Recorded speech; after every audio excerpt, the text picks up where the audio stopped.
Only verified facts के मौजूद साथियों, मैं हूं असद और आपको हमारे चैनल में एक बार फिर से खुश आमदीद। प्यारे साथियों, इस बात में तो कोई शक व शोभा ही नहीं कि दुनिया खूबसूरत होने के साथ साथ ये दुनिया ऐसे ऐसे जायबाज से ढकी हुई है जो पूरी कायनात के लोगों से बलातार हैं। कुछ जगह तो बहुत ही खूबसूरत हैं, लेकिन कुछ जगह ऐसी भी हैं जो इबरत का निशान लगती हैं, जैसे फिरऔन की लाश, जिसे कुदरत ने क़यामत तक आने वाले इंसानों के लिए इबरत का निशान बनाया हुआ है। फिरऔन की लाश अभी तक वैसी की वैसी है और ना ही इस पर किसी किस्म का कोई केमिकल डाला गया है, बल्कि कुदरत इसकी खुद हिफाजत कर रही है। बनी इसराइल के बादशाहों को फिरऔन का लक़ब दिया जाता था, जिन्हें दफन करने के लिए एक गार तलाश करके उसके ऊपर बड़ी बड़ी मूर्तियां तैयार करवा दी जाती थी। और अगर कोई आम इंसान मर जाता तो इसकी लाश को किसी भी गार में गलने सड़ने के लिए छोड़ दिया जाता था, और उस दौर में ऐसे कब्रिस्तानों को कैटाकॉम्ब का नाम दिया जाता था। बल्कि हम आपको ये भी आगाह कर दें कि दौरे हाजिर में किस किस शहर में कैटाकॉम्ब मौजूद हैं और किस शहर का कैटाकॉम्ब सबसे ज़्यादा बड़ा तस्वर किया जाता है। उस शहर खामोशों में क्या कुछ है और हमें इससे क्या कुछ सीखने को मिलता है, ये सभी बातें आज की हमारी इस वीडियो का हिस्सा रहेंगी। लेकिन इससे पहले अगर आपने अभी तक हमारे चैनल को सब्सक्राइब करके अगर आप अभी तक हमारे चैनल का हिस्सा नहीं बने तो दोस्तों देर किस बात की, हमारे चैनल को सब्सक्राइब करके हमारे चैनल का हिस्सा बने, क्योंकि हम आप दोस्तों से ऐसे ही इंटरेस्टिंग और इन्फॉर्मेटिव वीडियोस शेयर करते रहते हैं। प्यारे दोस्तों, शहर पेरिस, जिसकी सैर कौन नहीं करना चाहता। पेरिस शहर का शुमार दुनिया के खूबसूरत तरीन ममालिक में किया जाता है, जिसमें पेरिस में बनाए गए आईफल टावर का जिक्र ज़ेर फहरिस्त है। आपको ये भी बता दें कि पेरिस को फैशनों वाला शहर भी कहा जाता है, क्योंकि पूरी दुनिया में किया जाने वाला फैशन सबसे पहले पेरिस से ही जन्म लेता है और इसके बाद पूरी दुनिया में अपनाया जाता है। लेकिन दोस्तों, ये सब बातें तो रहीं एक तरफ। पेरिस की मिट्टी जितनी दिखने में खूबसूरत है, दरअसल इससे कई कदर ज़्यादा इबरतनाक भी है, क्योंकि पेरिस के शहर की ज़मीन तले कमोबेश 70 लाख लोगों के ढांचे सुरंगों में दफन किए गए हैं। उसी को कैटाकॉम्ब का नाम दिया गया है। यूँ तो इस दुनिया में बहुत सारे कैटाकॉम्ब हैं, लेकिन पेरिस के कैटाकॉम्ब को सबसे बड़ा कैटाकॉम्ब तस्वर किया जाता है, जिसे कैटाकॉम्ब ऑफ पेरिस भी कहा जाता है। अगर हम वक्त को थोड़ा सा पीछे 1763 में ले जाएँ, तब पेरिस का शुमार गंजान बाद इलाकों में होता था और ये शहर तजारती लिहाज से बहुत ऊपर था, जिस वजह से थोड़े ही अरसे में देखते देखते लातादाद लोगों ने इस शहर का रुख कर लिया, जिसकी वजह से लोगों के मरने की तादाद भी खासी बढ़ती जा रही थी।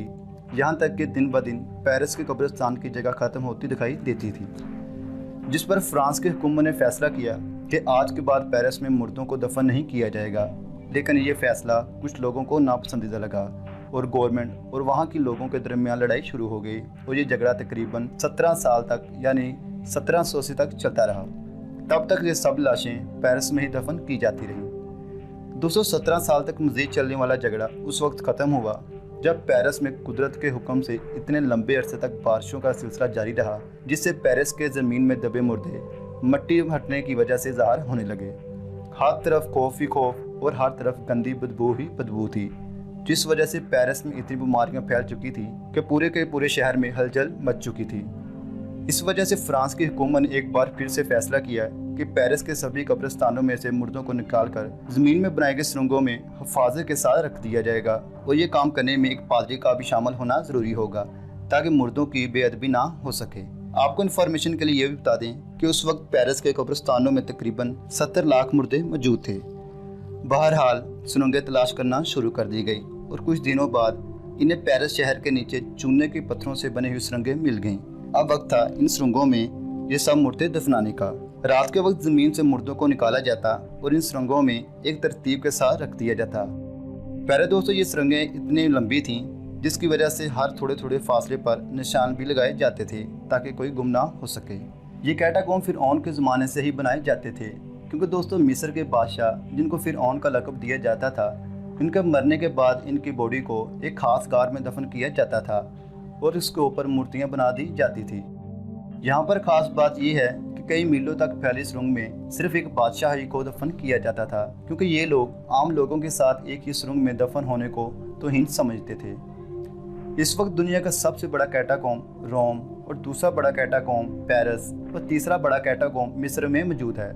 लेकिन तीनों कैटाकॉम्ब में से पेरिस के कैटाकॉम्ब को ही बेहतरीन तस्वर किया जाता है, क्योंकि दोस्तों यहाँ के कैटाकॉम्ब में हर किसी को आने जाने की इजाज़त दी जाती है, लेकिन एक वक्त में सिर्फ 20 लोगों को इस कैटाकॉम्ब में दाखिल किया जाता है और मुकर्रर वक्त के बाद जब 20 के 20 लोग बाहर निकल आएँ, तब अगले 20 लोगों को इंटर्न होने की इजाज़त दी जाती है। पेरिस के कैटाकोम्ब के इंटर होने वाले दरवाजे को बैरियर डेल्फर कहा जाता है, मतलब कि जहन्नम का दरवाज़ा। कुछ लोग तो इस कैटाकोम्ब में दाखिल होते ही अपना हौसला खो देते हैं और वहीं कुछ लोग बिना डरे इस कैटाकोम्ब में मुर्दों की हड्डियों की तरतीब को देखकर किसी फन से कम नहीं समझते और इसको चलते फिरते इस कैटाकोम्ब को देखते हैं और एंजॉय करते हैं।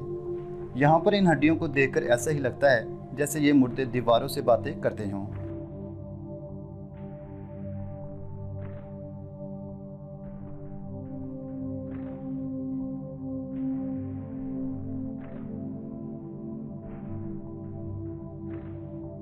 तो दोस्तों, आज की ये मुनफरिद वीडियो बस यही तक। अगर आपको इस वीडियो से सीखने को कुछ मिला और अगर आपको वीडियो ये पसंद आई हो, हमें कमेंट सेक्शन में लाजमी बताइएगा और वीडियो को लाजमी से लाइक कीजिएगा। तो ऐसी इंटरेस्टिंग वीडियोस के लिए हमारे चैनल को भी सब्सक्राइब कर लें। तो दोस्तों, मिलते हैं इससे अगली ऐसी ही वीडियो में। तब तक के लिए इजाज़त दें। अल्लाह हाफिज़।